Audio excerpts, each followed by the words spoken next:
Hey guys, welcome back to my channel. So by the time you guys see this, it'll probably be pretty close to New Year's. So Happy New Year's, one of my least favorite sayings in the entire world.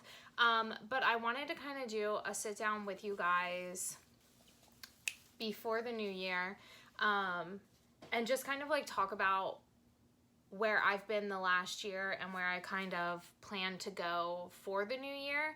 I'm filming this on Christmas Eve, knowing that I'm gonna need like the entire week to do editing and all of that, just because I have a lot of stuff kind of going on in the next couple of days. I kind of just wanted to go through some things and reflect on my year, because it is coming to a close. I am kind of not the person who really enjoys like the New Year's. I have never liked New Year's. I don't really like New Year's parties. I don't really like the concept of New Year's. And I don't know why exactly that is, but I remember like even as like a young child, I couldn't stand New Year's. And so that's kind of just grown with me every year, like literally every year. I dread New Year's. I dread like the day, the meaning, like the parties, the celebrations. I cannot stand it.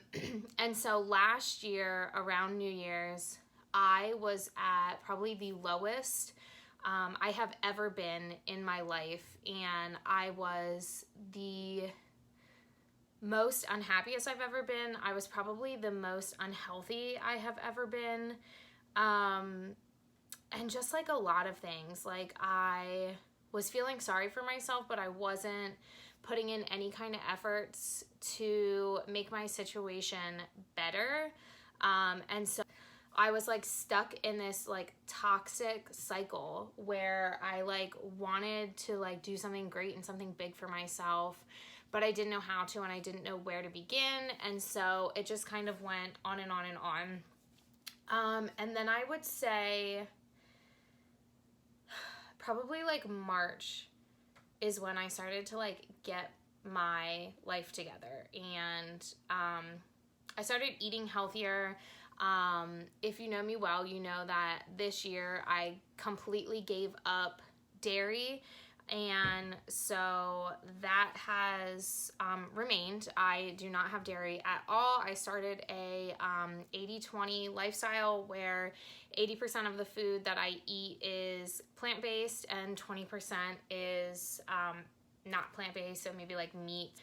Not dairy though. I'm like 100% no dairy. So I went to an 80-20 lifestyle, which my goal for this year is to move more into a 90-10, and then hopefully by the end of the year to be completely vegan.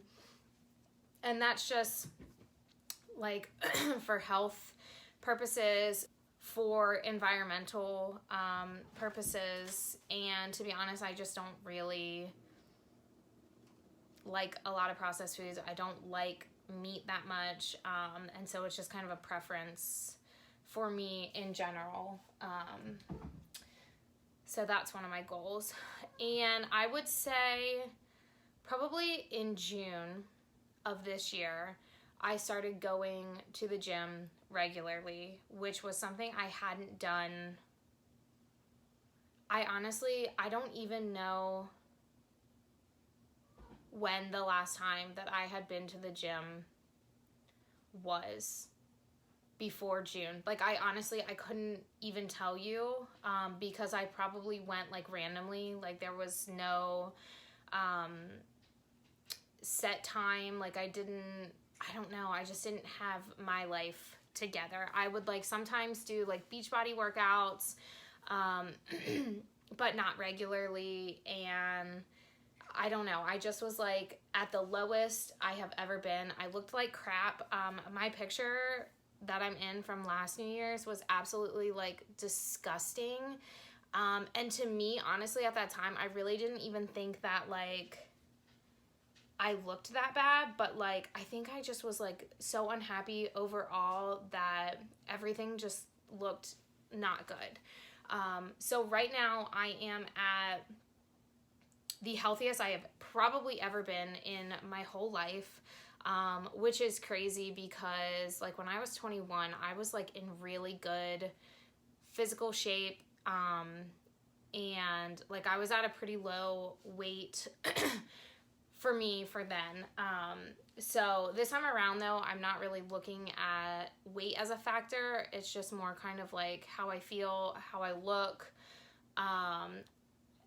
and like just my strength level it's insane right now. I just got back from the gym, actually. That's why I'm in this.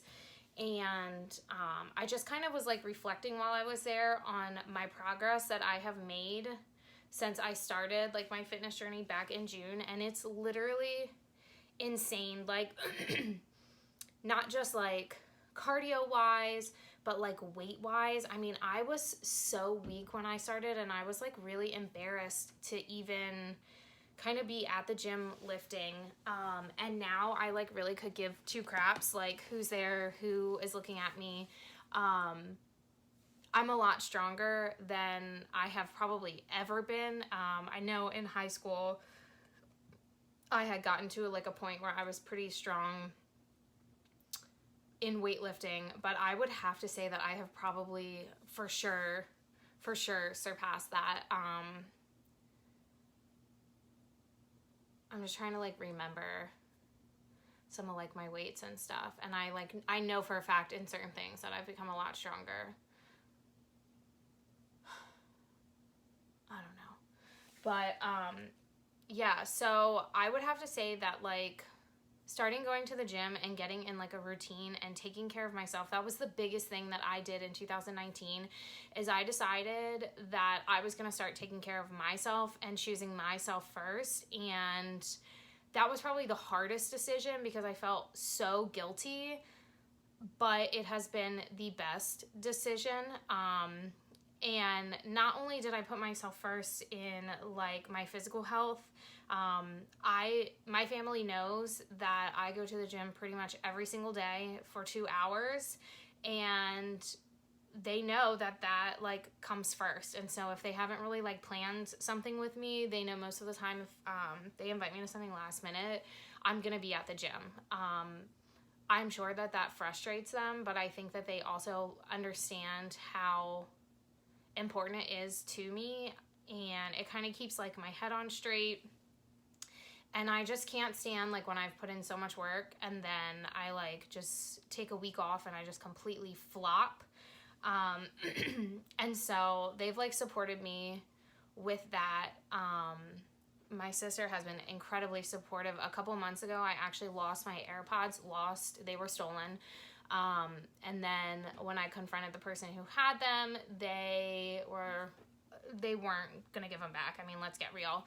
And so I literally refused to go to the gym because music is probably the most important thing when I'm working out. I cannot work out without music because I don't know. If people do, I'm like kind of really impressed by that. And I can't just listen to the music at the gym because that usually is not good.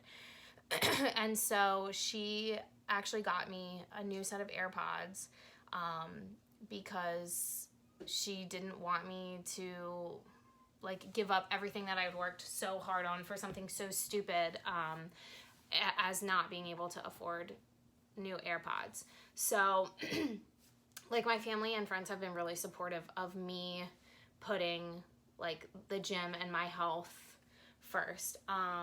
But then also this year, I decided to switch grade levels, and I went from second grade, which I absolutely loved. I loved second grade. I loved the curriculum. I loved sort of like the age and maturity level of the kids.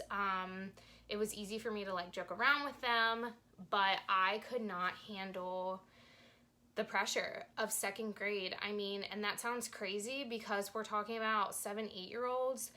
But when I had 28 7 and 8-year-olds and I was having to grade all of that stuff and having to do report card comments and having to come up with, you know, these like really original lesson plans and all of this really engaging things because we don't have that supplied to us, I was burnt out last year.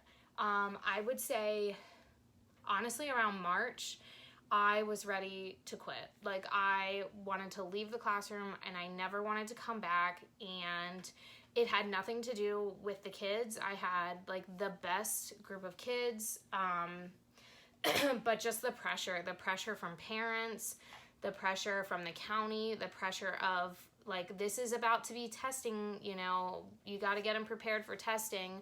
I just couldn't take it. It took the fun out of everything. And I knew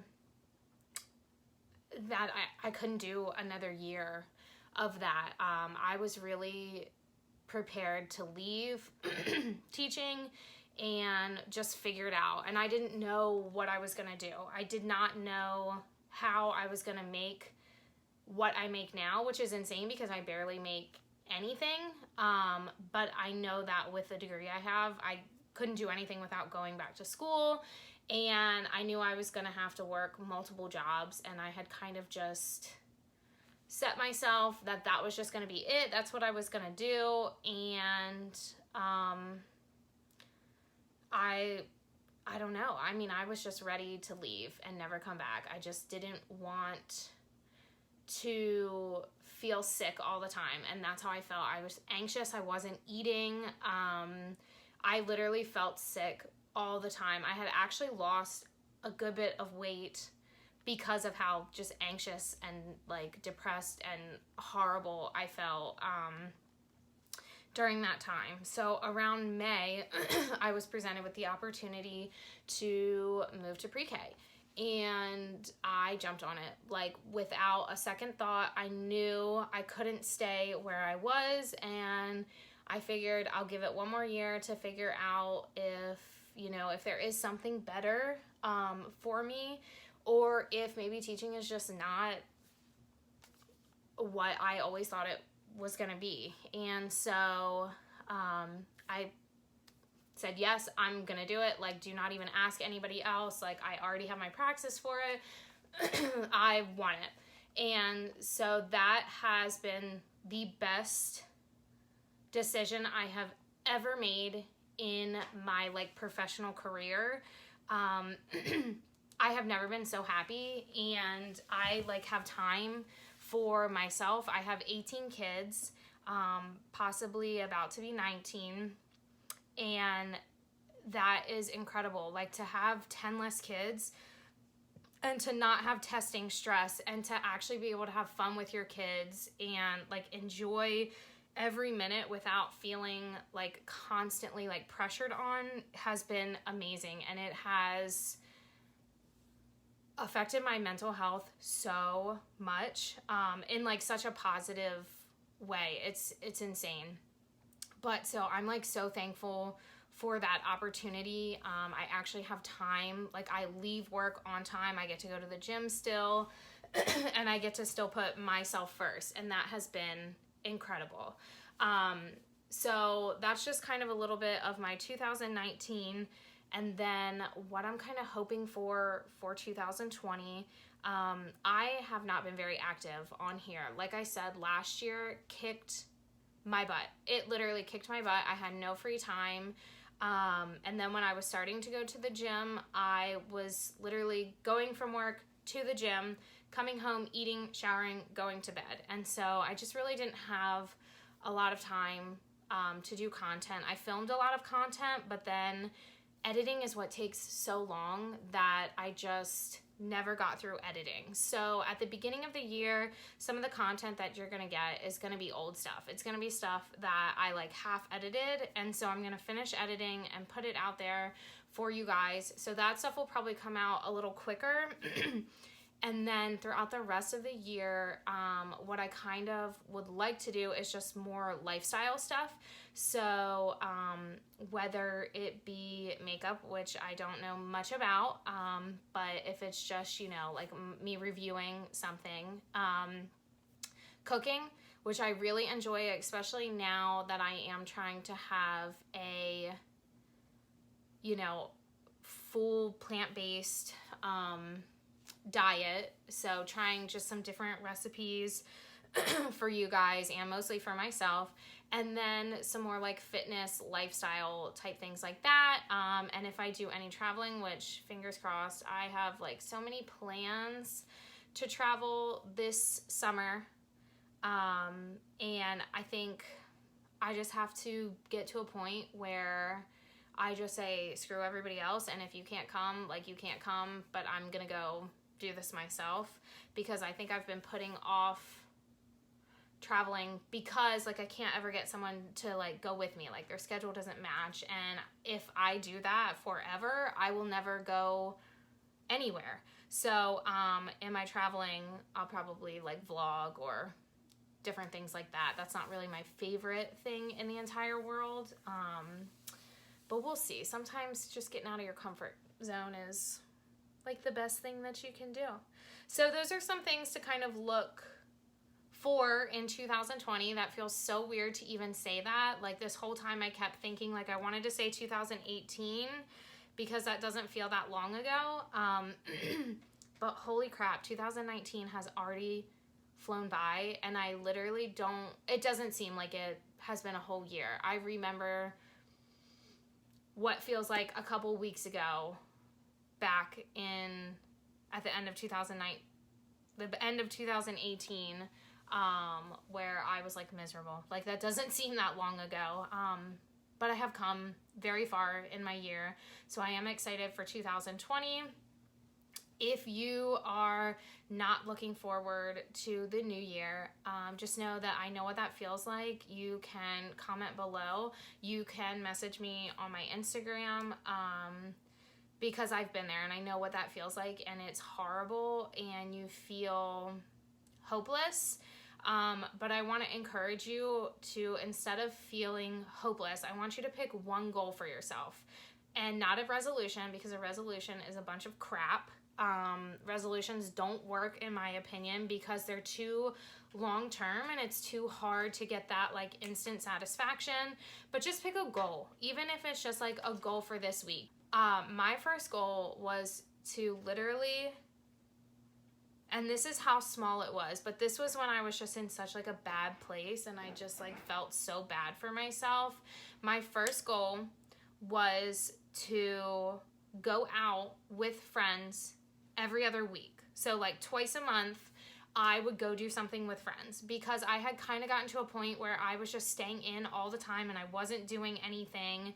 And when you're alone, like sometimes it's nice to be alone, but also when you're alone, you get to yourself and you start kind of like beating down on yourself, and nobody wants to be with you and you're blah, blah, blah, blah, blah.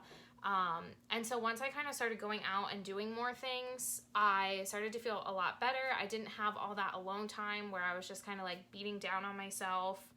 And then my second goal was to work out 3 times a week. And I didn't really put like a label on that. That could have meant going for a walk. That could have meant coming home and doing like a workout online. It could have meant literally just doing some free weights. And those were my first goals. And so once I kind of started getting back into that sort of routine, and it was just a very small routine, I started to feel a lot better. And then I just kind of built. And so in summer, when I had more free time, then my goals got bigger. I wanted to go hang out with friends more often. I wanted to go do things. And I had more time to go to the gym. And so I started very, very slow. And I really didn't start making huge progress or huge like leaps and bounds until about June. So, I mean, it took a long time. But from June to now, I mean, that's only been 6 months, and I have come really far, just professionally, personally, socially. And so basically, if you are feeling anxious about the new year or you are dreading it, I want you to just take a piece of something that you can take into 2020 that is going to make you feel better. Just something that's going to make you happy. And don't make this huge resolution that is going to be impossible for you to do. you know, when I started really small, then I built it kind of into a resolution. But I didn't start out like, oh, I want to go to the gym 5 times a week for 2 hours a day. Like, that would have been impossible. For where I was at that time, mentally and physically, that would not have even been a possibility. So don't overwhelm yourself, and don't compare yourself to where other people are at. I'm freaking 29 years old, and I am on a whole heck of a different path than pretty much any of my friends. And so once I kind of got past that like our journeys are not the same, then I just started appreciating what I have and what progress I've made and what I have accomplished and the people that I have in my life that are important to me. And I don't feel the need to compare myself to any of them. And so I think that if you can do that for yourself, you can make it through. And I'm right here with you pushing through, because I know I'm saying all of this stuff now, but I know once I get closer and closer and closer and closer to New Year's, I'll feel different than how I feel right now. I haven't even made it to Christmas yet. And so just know that I am in it with you. And I will keep reminding myself, one day at a time, do one thing at a time that makes you happy, and we'll get through it together. But thank you guys for watching. Again, if you just like want to talk, you can literally message me on here. I know sometimes the comments can get like a little intrusive, so honestly, feel free to message me privately on my Instagram. You know, if you're kind of going through a tough time and you want to talk it out at all, I am absolutely here. No judgment whatsoever. I know what it feels like, and I've kind of gotten through it. So I hope you guys have a great holiday with your families, and I will see you in 2020. See you guys.